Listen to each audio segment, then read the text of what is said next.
very specifically a 2B pencil Okay. and paper. Yes. Because that pairing, those two things, and personally, I sort of can't have one without the other. Yeah. What, to be or not to be? There you go. And I can't fold a paper airplane, so I've got to have the pencil. I can't just have the paper. But so is it, and is that for writing songs? it's more for drawing. Oh, really? But even more than that, it's just for, I suppose, doodling, whether it's words or pictures, and just creating. I think it's been the greatest escape of my life, and I guess we all need one of those, or some of that, to some degree.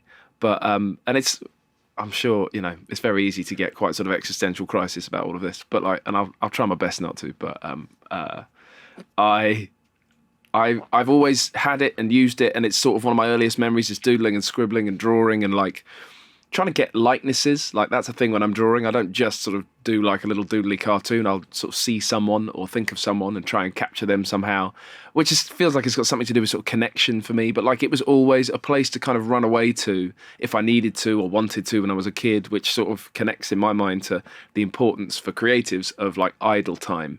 Yeah. They sort of talk about that being is that the most vital thing. So is that you in neutral? Yeah. So if you're doodling, you're just... Yeah, there's a sort of part of my brain that opens up that it's sort of the magical bit, I guess. And when you say are we drawing faces? Yeah, I'm not drawing a bowl of fruit, and I'm not interested in drawing a building. I might draw a car, I will draw a person. Here's interesting. So do you ever see someone on the tube and think, oh, I'll draw them? Yeah, I do think about faces in that way. In oh, what an interesting... It's almost like you look at a face and what are the hooks? And it might be what is on their face. It might be glasses or tattoos or something like that, or piercings. Or it might just be the way that their sort of mouth comes down at the corners, or how their brow furrows or their hair. But I do fixate on those kind of immediately. And it's given me... That must be weird if they recognise you. I guess so. Then they're like, why is that? I'm still not as used to that. Why is James Bay looking at me? And you're like, it's all right, I'm going to draw you later. It's not weird. Yeah. I'm just studying your face because I'm going to put it in my book. Let me look. Just let me look. But yeah. I don't know. It's something I've always had. Do you have a particular, is there a certain sort of stranger's face that you were like, that's the one? Sometimes. What are we looking for? Facial hair. Okay, beards. Truckers. He's a beards guy. Yeah. So sometimes you're on a tour bus, you might go past an Eddie Stobart and you're like, he's Absolutely. getting in the book. Look at him. He's going in the book. Yeah, I don't know. But I was always into Brian Blessed. Oh my God, absolutely perfect. Yeah. Anywhere between Brian Blessed and Santa Claus. Yes. I always liked caricatures, those exaggerated expressions and faces, and you would find them in newspapers and stuff. I don't know if they still do that kind of thing. I always loved Gerald Scarfe and a guy called Sebastian Kruger, who still to this day does unbelievable elaborate caricatures, particularly of the Rolling Stones, who have got, by the way, unbelievable faces. Perfect. Yeah, I mean, they've got a lot. There's a lot happening there. But Gerald Scarfe did all of that Pink Floyd, The Wall. He did all of the illustrations for that, and they're sort of mildly terrifying. It'll make you think of old stuff like Spitting Image. Do you remember all that sort of thing? It's strangely gruesome and sort of exaggerated. Yeah, and I guess I'm that is in sort of simpler terms. An elaborated and exaggerated version of just simply how someone looks. And also what I do now as a songwriter is I take emotions and I kind of expand on them. So I think, I'm not sure what that is about me, but I'm really attracted to doing that or witnessing that. And it's why, and it became when we talk about this pencil and paper, it became writing down words. I like rhymes. I like all that sort of stuff. But why have I said a 2B pencil? Because a H or one of those What is a 2B specifically? 2B specifically is just a bit softer, the lead, and so you can sort of... I really thought about all of this. It's a bit neurotic, perhaps. No shame. There's no shame. But go on. You can get a lot more sort of dynamics out of that. Right. You can go really dark and sort of heavy, or you can be really light with it. Whereas there are some pencils where it's so soft that it's all a very dark line, and some pencils it's always a really light line. Yeah. And that's just... Yeah, sorry, that's a bit geeky straight away. But this is the place to be geeky. I'll do it. Come here for this. Yeah. All right, great. And and you might hear a noise in this small room, and that's Dan salivating. Over the pencils? Yeah. Yeah, stationery. Yeah, I was going to say. Well, I love stationery, but I don't have a fondness for pencils. Oh, I do. I don't know. But I like a pen, and I love a notebook, and I Do you like a fountain pen? no, Oh, shame. no. But what I love most about stationery, and I'm 44 now, but when you have your new pad, that first page, I love the fact that in every single joke book I've got, the writing is so neat. It's so tidy. Yeah. By page 5, it's Vile. just all over the shop. Horror show. Yeah. Yeah. No. I. That's a funny thing. I don't, because of the aesthetic appeal to me of like pen or pencil on paper. Do you ever get a bit like, you get to that 5th or that 50th page and you're like, oh, what is wrong with you? This is a disgrace. Like, it looks like a spider has run through ink and then dashed across the page. Yeah. I can't bear that. Yeah, but I don't know. I Is try. it the same for songs or lyrics as Yeah. for jokes where, you can type stuff now, but when you look at typed letters, they're all the same. When you look at what you wrote, you can re-access the memory of what you felt when you wrote it. Yeah, that does happen. There's something quite sort of intense and almost anxiety-inducing about the writing of the line, the lyric, the song. That like, I sometimes prefer. I did sort of turn myself onto the sort of cleaner thing of like just using the sort of notes app in my phone, all that stuff. But like, also I would write 3 lines of a verse, scribble them out, write the same ones again. Like you go through 3 pages of almost the same words with like the tiniest edits, and Yeah, but that's it, isn't it? it's looking back, it's great. Yeah, but it's there's something about. I was going to ask, do you ever write songs on laptops? Not my laptop or like a bigger screen like an iPad. I do. I don't know anyone who does. As in, yeah. I don't know any comedian. Like it's like you can do writing, but when you're talking about like set lists and getting into the nitty gritty of the stuff, it's always on a piece of paper. Piece of paper. I'll always love. There was something sort of sweet and kind of wonderful and obviously like throwback about my friend, a brilliant artist called Leif Volbeck, who's a fantastic singer-songwriter. And we wrote together once, and he turned up with his guitar and a typewriter.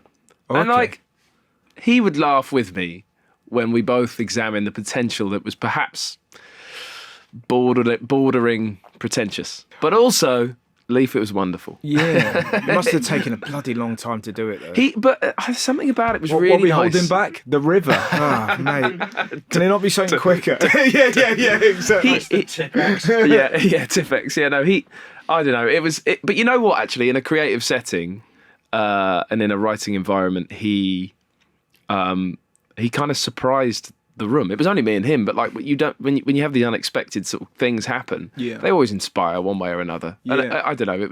He had to. You know what was nice is I think he said something about he really had to commit to a line if he was going to type it in. Yeah. You know. No, absolutely. Yeah, it's There's something cool about that. I get that. It's Also, he had an interesting process, which I've always admired and I've never quite been able to pull off. So, like, you'll sort of la la la and like ramble words when you've come up with a melody, and you'll leave maybe something running, like recording it. Yeah. And he would let that go for 15 minutes or so, and then he would listen back, and he would really sort of carefully pick out what he thought he heard, and it had to really jump out at him from the little basic, voice notes recording for him to commit it to the typewriter. And I kind of really respect all of that. There's a Taika Waititi. Yeah. I remember reading the way that he writes films. Really interesting. What he does, he writes down the story and then puts it away for like 2 years, then kind of comes back to it, reads it really, really deeply for like a week, and then leaves it for another week, and then tries to write it from memory. Oh, wow. And the stuff that sticks becomes Makes the it. film. Yeah, and it's sort of, there is something about that. You have to have the initial splurge, and then they kind of listen to the splurge, and then you have to kind of right, and you're physically taking in the stuff rather than trying to what was I trying to do? Yeah. It's like whatever makes it. It probably simplifies in the right way as well. Yeah, totally. There was a nice thing I saw about, and you've probably seen this, and it was around Interstellar, the movie that we all love so much. Oh yeah. And maybe it's Hans Zimmer who did the music? I hope Yeah, I so. think so, There you go. When I make this reference, but like apparently Christopher Nolan gave him said, "Will you do the music for my new movie?" He said yes, and he gave him like a sentence about ultimately the father in the film and the stuff that happens, but like a sentence or two. And Hans Zimmer went away and made all of that music on these couple of lines. Yeah. He brought it back and showed it to Christopher Nolan, and Christopher Nolan said, "Wow, that's fantastic." He said, "I'm going to go make the movie now." Wow. I thought that was pretty fantastic. Yeah, it's really. I often find that, I don't know whether it's because of what we do. I love kind of mavericks like that. Yeah. There's a brilliant comedian called Daniel Kitson, and he used to pick his carpets and his lights and his cupboards and all the paraphernalia he would have on stage before he then wrote the show. Oh wow. Yeah, and it was that interesting thing. He wanted to get the aesthetic right. That happens more. I see that happening more in music, Yeah. and I kind of would love to approach it more like that sometime, just to do, because it's really easy to sort of settle, actually get genuinely sort of comfortable in your sort of ways, Yeah. and go, I'm at home in this space now, in myself, and I know how to create here like this. But it can be the slowest way to create, and although you can take as long as you want to create a song or whatever, and I have it actually with drawing and painting, it's nice often to move faster. And I think about, I read once about Picasso, for all the brilliant Picasso paintings that you've seen that sold for so much or whatever, there was like 20 before it that were like versions of it, where he worked it up and like got familiar with like how he would move the brush across the canvas and like what he was trying to depict and how he wanted it to hit him. Yeah. That's the interesting thing. When you're in the weeds of creating a thing, of course you can get lost in